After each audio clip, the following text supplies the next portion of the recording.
হ্যাঁ, আমাদের বিকাশ ভবন থেকে আমরা ফিরে এসেছি। বিকাশ ভবনের শিক্ষা দপ্তরে দীর্ঘক্ষণ আলোচনা হলো। খুব সংক্ষেপে আমরা তুলে ধরবো। এইদিকে আমরা সবাই ভিজে জামা কাপড় গায়ে শুকিয়ে গেছে। 1 ঘন্টা ধরে আমরা বৃষ্টিতে ভিজেছি। ডিটেলস আমাদের মোহিত তুলে ধরছে। বলো যেটা ধরবো। আমরা 5 জন গিয়েছিলাম, বাঁকুড়া থেকে, তারপরে বীরভূম থেকে, নানান জেলা থেকে 5 জন গিয়েছিলাম। আমাদের ডেপুটেশন আমরা জমা দিয়েছি, আলোচনা করেছি। ডেপুটেশনগুলো সমস্ত পর্ষদেও যাবে। শূন্যপদের সমস্ত বিষয় বললো কোনো সময় লাগবে না, শূন্যপদ কালেকশন এগুলো সব হয়ে থাকে, ওনার কাছেই থাকে। যার এগুলো দায়িত্বে তার সাথে আমরা কথা বলেছি। তো তিনি বললেন ওগুলো কোনো ব্যাপার না, পর্ষদের উপরেও চাপ আছে, পর্ষদও এই নিয়োগটা শেষ করে দ্রুত নিয়োগ শুরু করবে। পর্ষদের উপরে চাপ আছে। পর্ষদ তারপরে ভ্যাকান্সি যখন যাবে, যেমন নিয়ম, সাথে সাথে ভ্যাকান্সি দিয়ে দেওয়া হবে, এই আপডেট দিল। আর পঞ্চম শ্রেণী নিয়ে আলোচনা করেছিলাম, পঞ্চম শ্রেণীর বিষয়গুলোও বললো। কাজ শুরু করেছি আমরা তাড়াতাড়ি করার চেষ্টা করছি। সরকারের সাথে আলোচনা করেছি, আমরা অনেক বিষয়গুলো বললাম যে যত তাড়াতাড়ি পারা যায় করতে হবে। উনিও যে সমস্যাগুলো রয়েছে সেই সমস্যাগুলো বলছিলেন, যে কোনো স্কুলে জমি নেই এগুলো বলছিলেন, সেগুলো কত তাড়াতাড়ি করা যায়, শিক্ষার্থীটাকে কত তাড়াতাড়ি হাই স্কুল থেকে প্রাইমারি স্কুলগুলোতে আনা যায় তার জন্য পরিকল্পনা করতে পেরেছি। আর আমাদের আবার আইনমন্ত্রী আমরা যাবো, সেই বার্তাও দিয়েছি। আমাদের মামলার জন্য এই কাজ এবং জানিয়েছে, সেটা স্বীকার করেছেন। এটা আশা করবেন, এটাই আপডেট। আর ইন্টারভিউর ব্যাপারে কি বললেন? ইন্টারভিউর ব্যাপারে ওটাই তো বললাম, যে শূন্যপদগুলো সমস্ত ক্যালকুলেশন করাই আছে। অফিসিয়ালিভাবে আনঅফিসিয়ালিভাবে তো ওইভাবে বলা যায় না শূন্যপদ কী আছে, ওটা বলবেন না।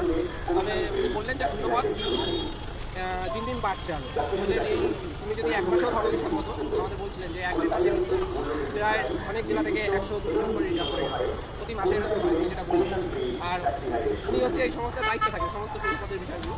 তো এইটাই হচ্ছে আপডেট। শূন্যপদগুলো পর্ষদ যদি চাইবে সাথে সাথে এগুলো দিয়ে দেবে, ওর জন্য বেশি সময় লাগে না। আমাদের করা থাকে, ওটা জাস্ট ফরওয়ার্ড করে দেবে পর্ষদকে।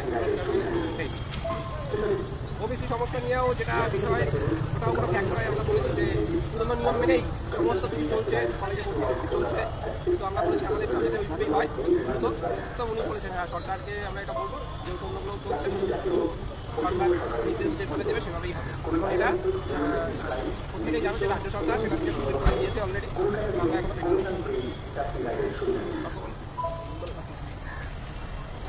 মোহিত পুরো ব্যাপারটাই বলে দিয়েছি। আমরা স্যারের সাথে কথা বলেছি, স্যারের সাথে পঞ্চম শ্রেণীর ব্যাপারটা নিয়ে বেশ কিছুক্ষণ কথাবার্তা হয়। তিনি অনেক কিছু বললেন, কিন্তু আমরা পরপর আমাদের যে চুক্তি এবং সুপ্রিম কোর্টে এবং এনসিটির যে নিয়ম মেনে যে পঞ্চম শ্রেণীতে যুক্তিকরণ সংযোজন হয়েছে, এটাও আমরা পরিষ্কার করে তুলে ধরি এবং এটাও আমরা পরিষ্কার করে বলে আসি যে এরকম দফায় দফায় নয়, এটা যত দ্রুত সম্ভব এবং একেবারে গোটা পঞ্চম শ্রেণীকে যেন প্রাথমিকে যুক্ত করা হয়। তার কারণ পঞ্চম শ্রেণী যে সমস্ত থাকবে তাদের পড়ানো যোগ্যতা তারা একমাত্র যারা ডিএলএড রেগুলার ডিএলএড যারা রয়েছে তাদের রয়েছে। তো উনি সেক্ষেত্রে পরিকাঠামোর কথা বলেন, না পরিকাঠামোর যে ব্যাপারটা যত দ্রুত সম্ভব এই জায়গা থেকে কিছুটা আশা পেয়েছি। যদি আমরা ভ্যাকেন্সির কথাতে আসি, তাহলে জায়গাটা সেটা রয়েছে, নেই এমন ব্যাপারটা নয়। কিন্তু খুব সত্যি কথা বলা ভালো, ওনার কথা অনুসারে পর্ষদ থেকে এখনও সেইভাবে এখনও পর্যন্ত ভ্যাকেন্সি চাওয়া হয়নি। কিন্তু ওনারা রেডি, মানে ভ্যাকেন্সি সমেত। এবং ওনাদেরকে এটা বলা হয়েছে বারবার করে যে স্যার 2014 এবং 2017 তারা প্রত্যেকেই নিজেদের যোগ্যতা প্রমাণের সুযোগ পেয়েছে এবং অবশেষে তাদের যে নিয়োগ প্রক্রিয়া সেটা সম্পূর্ণ হওয়ার পরে যদিও থার্ড ফেজ কাউন্সিলিংটা বাকি রয়েছে, সেরকম ধরনেরই আমরা 2022 যারা আমরা এই অ্যাপিলটা করে এসেছি যে আমাদেরকে অন্তত একবার যোগ্যতা মানে যে প্রমাণ করার সেই সুযোগটুকু অন্তত দিক। তো এইরকমই কিছু কথা হয়েছে। আমরা এটাও বলে এসেছি যে ডিপিএসসিকে আমরা যে আরটিআই করছি, অন্তত এই আরটিআইগুলো রেসপন্সিবল করুন। উনি বলেছেন ডেফিনেটলি আমরা সেটা ডিপিএসসিগুলোকে জানাবো পজিটিভলি।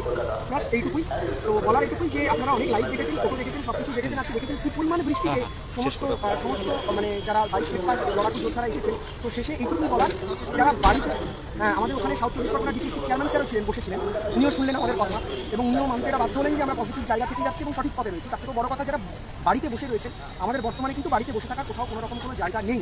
যখন পথে নামতে বলা হবে অন্তত পথে নামতে হবেই, কারণ এটা আমাদের একদম মানে হকের অধিকার। এইটুকুই। প্রত্যেকে ভালো থাকবেন, প্রত্যেকে সংগ্রামী হয়ে যাবেন। Thank you.